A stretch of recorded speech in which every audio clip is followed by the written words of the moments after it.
Assalamualaikum warahmatullahi wabarakatuh. Bismillahirrahmanirrahim. Alhamdulillahirabbil alamin. Wassalatu wassalamu ala asyrafil anbiya'i wal mursalin sayyidina wa maulana Muhammadin. Amma ba'du. Sebelum kita membahas tentang batalnya wudhu ada berapa,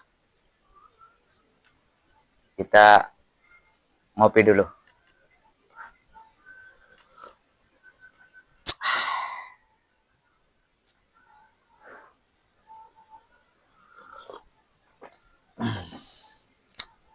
Bismillahirrahmanirrahim.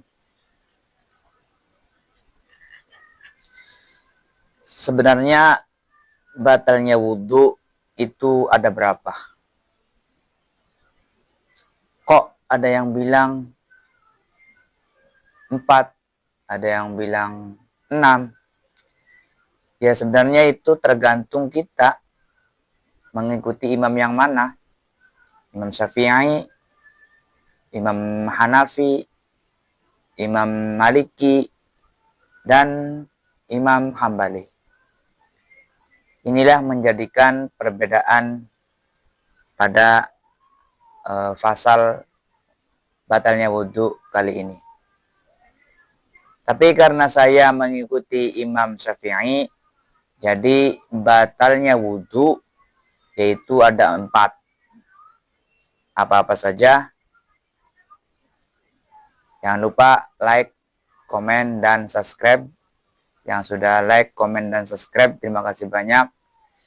Semoga diberi umur panjang, rezeki yang melimpah, dan juga dilancarkan segala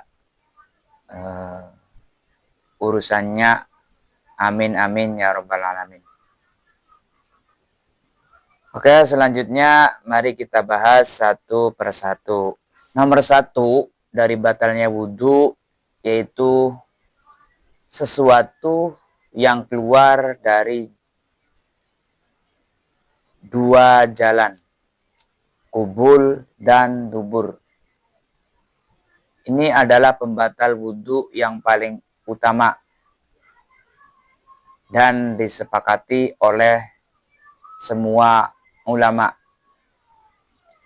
Jadi segala sesuatu yang keluar dari kemaluan depan, kubul, dan belakang atau dubur itu membatalkan wudhu. Apa contohnya? Contohnya yaitu seperti buang air kecil, membatalkan wudhu. Buang air besar juga membatalkan wudhu. Atau bahkan kentut sekalipun itu bisa membatalkan wudhu. Dan juga keluarnya madhi, cairan bening yang keluar itu saat terangsang. Cairan bening. Keluarnya wadi. Wadi ini apa? Wadi yaitu cairan putih keruh yang keluar setelah buang air kecil atau saat kita kelelahan. Lalu keluarnya darah haid atau nifas bagi perempuan.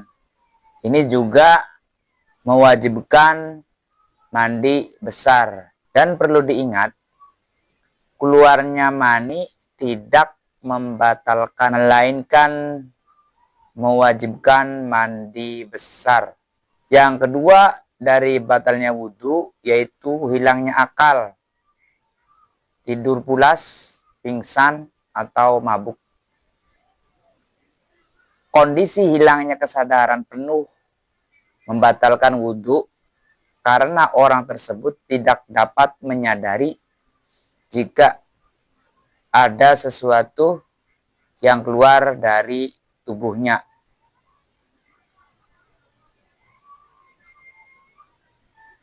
Tidur pulas atau lelap itu bisa membatalkan wudhu, kecuali jika tidurnya ringan atau ngantuk. Misalnya sambil duduk tegak seperti ini, dan tidak berubah posisinya, maka wudhu tidak batal. Tapi jika tidurnya nyenyak sampai tidak sadar, maka wudhunya batal. Dan pingsan juga membatalkan wudhu. Mabuk, entah itu mabuk minuman, entah itu mabuk obat, pokoknya apa yang memabukkan itu bisa membatalkan wudhu. Terus gila, tiba-tiba gila, hilang kesadaran, itu juga membatalkan wudhu. Nomor 3 dari batalnya wudhu yaitu menyentuh kemaluan sendiri atau kemaluan orang lain. Baik kemaluan depan, zakar, atau belakang, dubur, dengan bagian dalam telapak tangan atau jari secara langsung tanpa penghalang. Itu juga bisa membatalkan wudhu. Hal ini berlaku baik kemaluan sendiri, pasangan, atau orang lain. Dan yang keempat dari batalnya wudhu yaitu bersentuhan kulit antara laki-laki dan perempuan.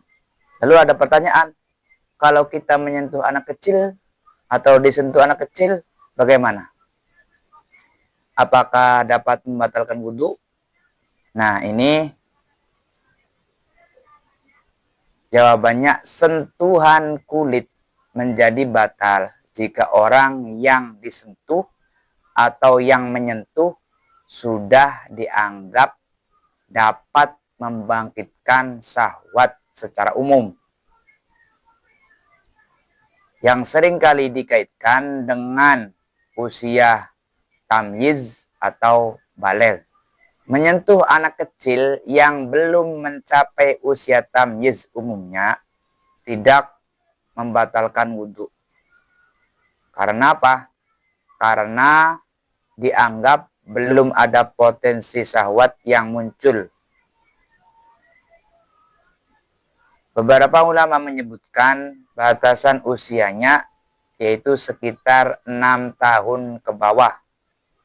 Akan tetapi patokan utamanya adalah kemampuan membedakan tersebut. Jadi menurut kiai saya yang bermadzhab Imam Syafi'i, bersentuhan kulit antara laki-laki dan perempuan yang bukan mahram dan tanpa penghalang, yaitu bisa membatalkan wudhu secara mutlak. Wallahu a'lam bishawab. Itulah yang dapat saya sampaikan pada video kali ini. Mudah-mudahan ada manfaatnya, khususnya bagi saya dan bagi yang menyaksikan video ini pada umumnya. Kurang lebihnya saya mohon maaf. Akhirul kalam, wabillahi taufiq wal hidayah. Assalamualaikum warahmatullahi wabarakatuh.